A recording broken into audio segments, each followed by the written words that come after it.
Pokemon Go took the world by storm in July of 2016, when 400,000 million people downloaded the free Pokemon catching app. Everybody loved it, until they realized they would have to actually keep going outside to play it, and then everyone practically forgot it existed.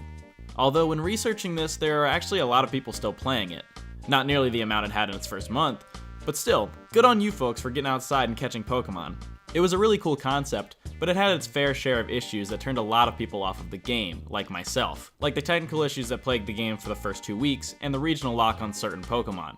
But the new Pokemon Let's Go takes the Pokemon catching mechanic of Pokemon Go and puts it into a game with the main Pokemon style. And the best part is that you don't even have to leave your mom's basement to play it. Pokemon Let's Go is a remake of the original Red and Blue with a bunch of new features and additions. The progression of the game is nearly the same as the original. You start in Pallet Town, get a Pokemon, and you're off to challenge the gyms, beat the Elite Four, and of course catch them all. But there are some key differences, and that's what I wanted to focus on for this review, because everybody pretty much knows how Kanto operates already. The first big difference is that you don't actually get to choose your starter. You will be given either Pikachu or Eevee depending on which version you get. Either way, you can still get the other Pokemon during the course of your adventure, but the one you receive at the beginning of the game can't evolve. This might seem kinda sucky, but they both will have perfect IVs, and for those of you who don't know what that means, they basically have the best possible stats they can get. Also, both Pokemon have access to partner-exclusive moves, which are special moves only they can learn. Pikachu gets access to 4 moves, which include a priority electric-type move and a flying and water move. But Eevee gets access to a special move from each type of evolution there is, which helps it stay competitive in the late game, or so I've heard. I got Let's Go Pikachu, so I haven't used the partner Eevee. I wanted Pikachu so I could have an overpowered Pikachu like in the anime. If you want to go full-on anime mode, you can get all the Kanto starters pretty early on in the game. I only got Charmander before I realized you can get them all, so that's the only one I ended up with.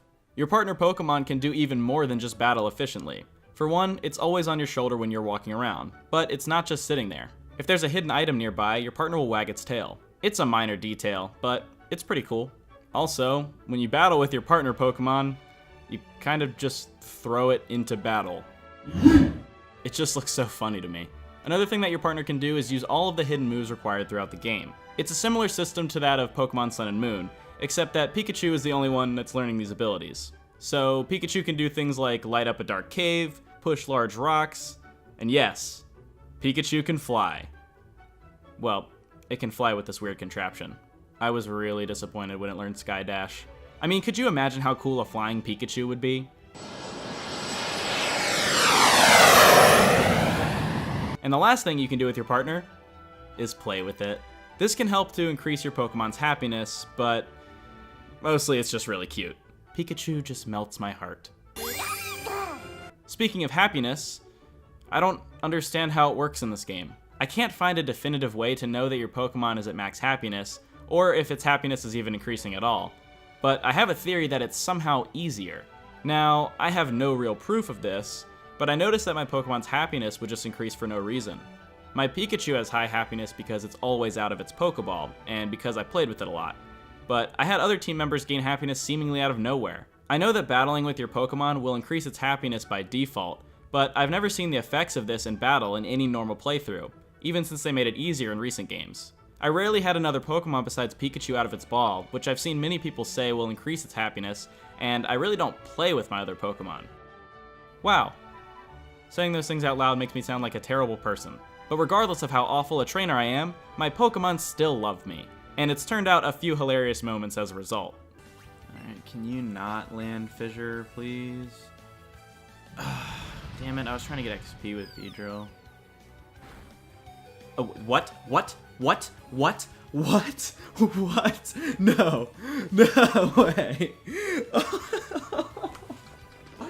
No. Oh no. Are you serious? I think I just found the counter to one-hit KO moves. Drilling your mom, I'm taking you all the way to Elite Four, pal.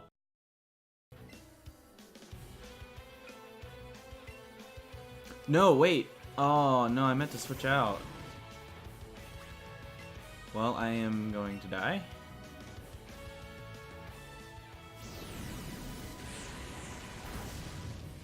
Oh my god. I got burned. That's what I get. There's no reason I should ever live that. Friendship powers activate. I still got the kill. Yeah. That last clip with Lapras just shouldn't happen. I don't care how much friendship magic it has. It should not survive a flare blitz like that. Oh well. Still didn't love me enough to not burn to death. Another new thing they added was different story elements and cutscenes. One of the few gripes I had with Sun and Moon was the amount of cutscenes and the length of those cutscenes, especially early in the game. I feel like Let's Go did a really good job of limiting the amount of cutscenes, but also making the cutscenes you do watch more important. For example, there is now a cutscene when you reunite Cubone with his dead mother in Pokemon Tower, and it hit me way harder than it ever had before because of the cutscene that accompanied the moment. They also slightly changed the story with the introduction of a new rival, Trace, and he's pretty lame. He's a very standard, nice rival character, like Hal from Gen 7, just doesn't have a ton of personality. I'm not saying he's a bad character, but I guarantee you that I will definitely forget his name within 3 months. Interactions and battles with him just don't hold much weight, he's just kind of there. It's not like running into Blue in the old games, where he's a genuinely tough matchup every time you fight, and he's always mocking you for being weak, and just when you think you passed him, he's already beaten the champion. And yeah, Trace does become the champion before you, but it doesn't have an impact like it did when Blue became champion. And the game is rigged because Trace's team is pitiful. There is no way he beat Lance. I'm not saying every rival needs to be an asshole to be a good character. I think Barry from Gen 4 is the perfect friendly rival because he's a kind person, but he still wants to be better than you. You get drawn to his energetic personality and selfless actions, but he's not without his flaws. He's too headstrong and rushes into things he's not ready for. I feel like a good character in any form of media is one that grows throughout the story, and Trace doesn't do that. Now for the biggest changes to Let's Go. We have Pokemon battling and Pokemon catching. On the battling side, they made the battles pretty straightforward, which is probably the nicest way I could put it. There are no abilities or held items in this game, and that may seem a little lame, and it is. I don't really understand the reason why they would take these out of the game. I know that Let's Go isn't supposed to be about battling as much as it is catching of Pokemon, but there is a full Pokemon game there, with 8 gyms and an Elite Four. So why get rid of abilities and items? That pretty much eliminates any chance of competitive battling in this game, along with the fact that they got rid of breeding as well. I just can't see a reason for them to omit these features, but I know that it will just be for this game. Gen 8 will obviously have all of these things. If it doesn't, then we got a problem. If there's one positive to come out of battling, it's that it makes Eevees and Ivies more important, because stats are now the only thing that matter. They made it easier to get better Pokemon during the course of the main story. You can get the judge function pretty early on in your adventure, so you can see your Pokemon's IVs sooner than normal. Sure, you can't breed for better IVs, but if you play the game how they want you to play it, then you'll be catching a lot of Pokemon, and some of those Pokemon are bound to have good stats. As for Eevees, you can increase them by using candies that you obtain from catching Pokemon. You will probably end up with a lot of them, so have fun buffing your Pokemon throughout the game.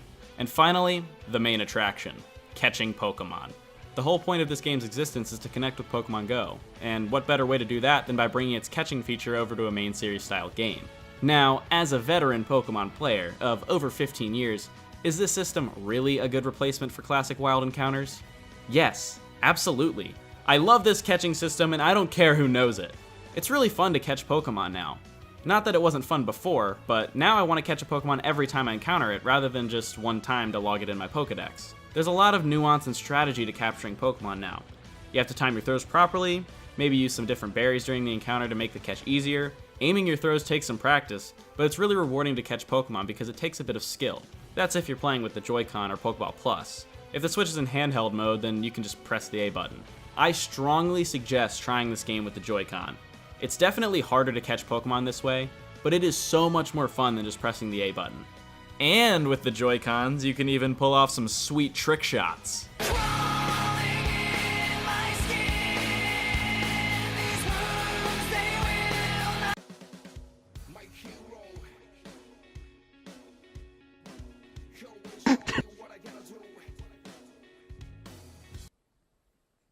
I didn't throw it.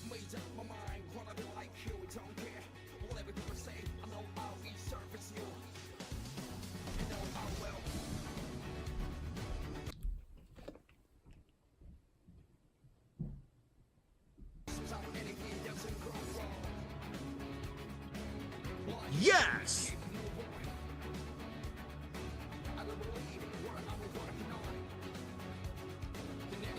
Did I catch it? Yeah.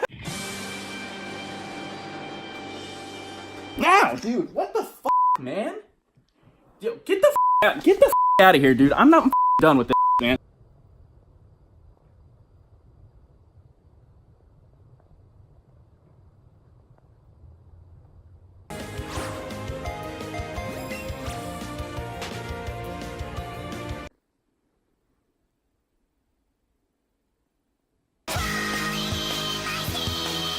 There's also large and small Pokemon, Pokemon chaining, and throw bonuses which can all net you experience multipliers. Catching wild Pokemon is the equivalent to grinding because you get experience every time you catch one. I really like this method for leveling. It trims some fat because all of your Pokemon get experience, and the experience multipliers made grinding much faster. It's also more fun than just killing the same Pokemon over and over again. Another thing I liked about the catching mechanic was that you can see wild Pokemon in the overworld before you encounter them. This is really cool because you don't have to go through 15 Rattata before you find something worth a shit. Now you can just see the Pokemon you want and then you can challenge it right away. There are also lures, like in Pokemon Go, that make the spawn rate higher and give you a better chance of rare Pokemon appearing. And also, I just like the atmosphere of this game. Adventuring around Kanto, partner by your side, and seeing wild Pokemon running around the world with you is a really cool thing to experience. I wouldn't mind the catching system reappearing in Gen 8. Just make battling normal again, thanks. To wrap this up, let me just say that if you were looking for a fun Pokemon experience, this is a great game for you. It was fun all the way through. If battling is your main interest, then approach with caution. Maybe wait until Gen 8 for a better battling experience. Either way, I think this game is really fun, and I will see you guys next time. Peace.